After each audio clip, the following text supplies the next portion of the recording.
RPS Bekasi mempersembahkan Cara Pintar bersama Smart Edu. Assalamualaikum warahmatullahi wabarakatuh. Pintar matematika bersama Smart Edu. Cara mudah, cara menyajikan data dengan diagram batang. Dari Smart Edu, RPS Bekasi mengucapkan selamat. Sebelum menonton video ini, tombol subscribe dan tombol notifikasinya, mengetahui video-video terbaru di akun ini. Terima kasih.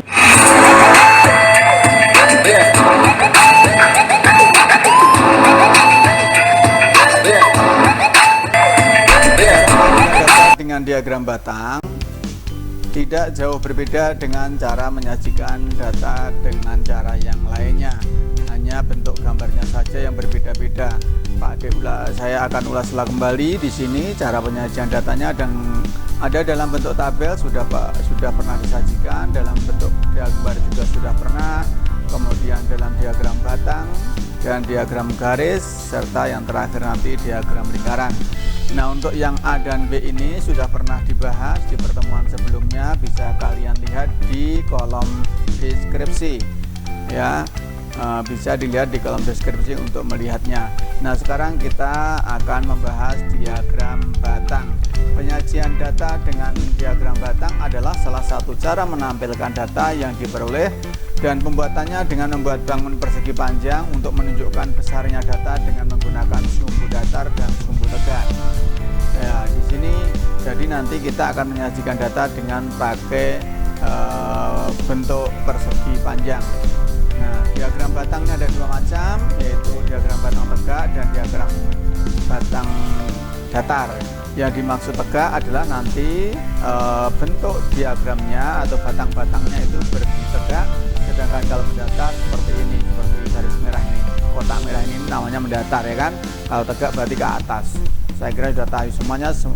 Oke, langsung saja silahkan diperhatikan contoh berikut ini. Nah, di sini saya memberikan contoh agar bisa dilihat bagaimana perbedaan antara diagram batang yang mendatar dan diagram batang yang tegak. Nah, di sini bisa kalian simak, bisa kalian lihat. Ini datanya sama, cuman penyampaian datanya, penyajian datanya dengan cara tegak dan dengan cara mendatar. Kita lihat di sini yang dapat nilai 50 ada 7, di sini juga lama ada 7 sama ya. Yang dapat 60 ada 9, di sini juga sama, yang dapat 60 ada 9. Yang dapat 7 di sini ada 4, di sini juga sama ada 4. Yang dapat 8 ada 7 ya, ini dapat 8 ada 7 anak. Kemudian yang dapat 9 ada 5 anak ya, dapat 9 ada 5 anak sama. Dapat 10 ada 3 anak ya, ini sama, datanya sama, cuman bentuk penyajiannya yang berbeda. Oke, bagaimana cara penerapannya? Mari kita bahas berikutnya ya, silahkan disimak ya. Misalnya sekarang kita memiliki data nilai kelas 5 ya, data ini adalah masih data di materi yang kemarin sama, yaitu nilai kelas 5 ada yang mendapatkan 50 sampai dengan nilai 100, dan banyak siswa yang mendapatkan nilai pun masih sama. Kemarin penyajiannya ada 2, 4, 4, 7, 5, 3 ya, jumlah siswanya 25, masih sama dengan yang kemarin di waktu kita membahas diagram gambar. Nah, oke, kita buat dulu sekarang untuk diagramnya mendatar dan suku tegak dan suku mendatarnya. Nah, di sini kita sajikan seperti ini. Nah, ini angka-angkanya, dan ini adalah kategorinya yang di bawah ini, dan di sini adalah kuantitasnya atau banyaknya ya, nilainya. Di sini kategori nilainya 50 sampai 100, kemudian banyak siswanya sampai 8. Nah, kita lihat di sini yang dapat 50 ada 2 anak, maka cukup kita kasih persegi panjangnya dari sampai dengan angka 2. Kemudian untuk yang 60 kita kasih sampai dengan angka 4. Nah, kenapa kita kasih garis putus-putus ini? Ini adalah garis pertolongan untuk menunjukkan apabila tidak jelas atau kurang jelas ini, bahwa diagram ini menunjukkan ke arah angka 4, atau kalau nanti akan naik sedikit atau turun sedikit berarti tidak pas ya kan. ada nanti data yang menunjukkan 4,5 atau menunjukkan berapa nanti. Nah, oke, lanjut yang ke nilai 7 masih sama, ada 4 orang ya, kita tambahkan di sini ya. Kemudian yang dapat nilai 8 ada 7 anak. Nah, sini kita lihat di sini diagramnya berbeda. Kemudian dapat nilai 9 ada 5 anak. Dan yang dapat nilai 100 ada 3 anak, sama dengan yang dicontoh tadi. Nah, ini cara penerapannya ya. Dari sini kemudian kita terapkan atau kita aplikasikan ke dalam diagram batangnya. Oke, demikian untuk penyajian diagram batang. Kalau ada pertanyaan silahkan ditanyakan di kolom komentar. Kalau kalian anggap video ini bermanfaat, silahkan dibagikan, share kepada teman-teman kalian agar teman kalian ikut merasakan manfaat dari video-video di sini di RPS Bekasi ini. Baik, untuk yang belum subscribe silahkan subscribe terlebih dahulu, agar jangan lupa untuk bunyikan loncengnya agar mendapatkan notifikasi sewaktu RPS Bekasi mengupload video-video berikutnya. Oke, terima kasih. Langsung saja kita menuju ke materi ataupun contoh berikutnya. Sebelum menonton video ini, tombol subscribe dan tombol notifikasinya, mengetahui video-video terbaru di akun ini. Terima kasih.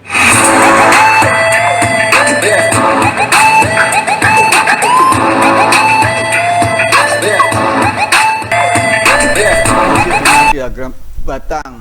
Nah, di sini masih nilainya sama dengan yang tadi, cuman penyajiannya sekarang saya sajikan dengan bentuk diagram batang yang mendatar, karena tadi kan diagram batangnya kan tegak berdiri semua tadi.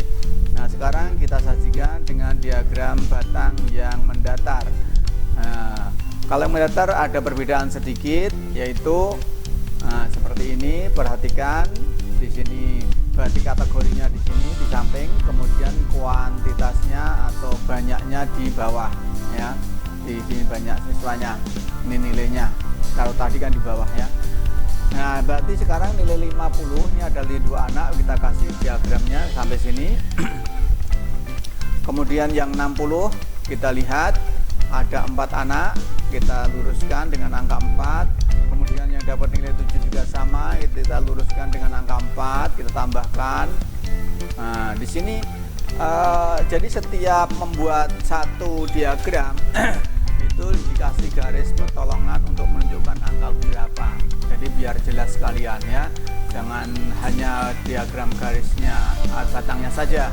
Jangan hanya batang-batangnya saja tanpa dikasih garis putus-putus untuk menunjukkan angka berapa.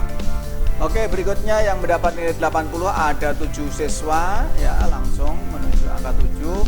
Dan yang mendapatkan nilai 9 ada 5 siswa. Dari sini langsung kita luruskan.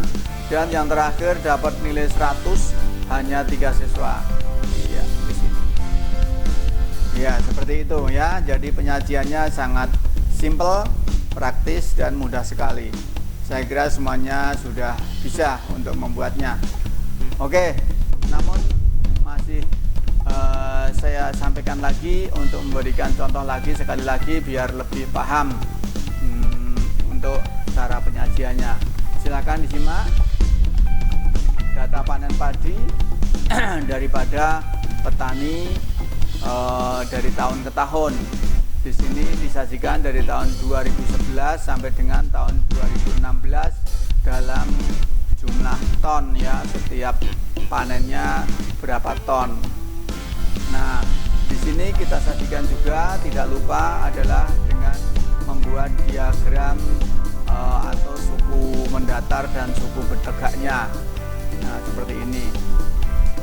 Kalau diagram batang, diagram tegak ya, batang tegak berarti tahunnya di bawah. Di sini tahun ya, di bawah ini tahun.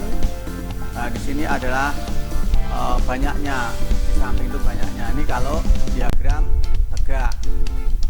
Nah, kita langsung saja tahun 2011 berapa? Ada 5 ton ya. Langsung kita kasih garis putus-putus untuk menunjukkan angka 5. Tahun 2012 ada 15 ton. Kemudian 2013 ada 30 ton. langsung naik tinggi. 2014 mengalami penurunan yaitu di 25 ton. Kemudian di tahun 2015 turun kembali 20 ton ya di sini. Jadi naik 2 kali, turun lagi 2 kali, dan 2016 naik lagi ke 27 ton ya, naik lumayan. Nah, ini diagram batang yang tegak. Nah, kalau nanti diagram batang yang mendatar berarti nilainya ditaruh di sini, tahunnya di sini, dan di sini adalah banyaknya.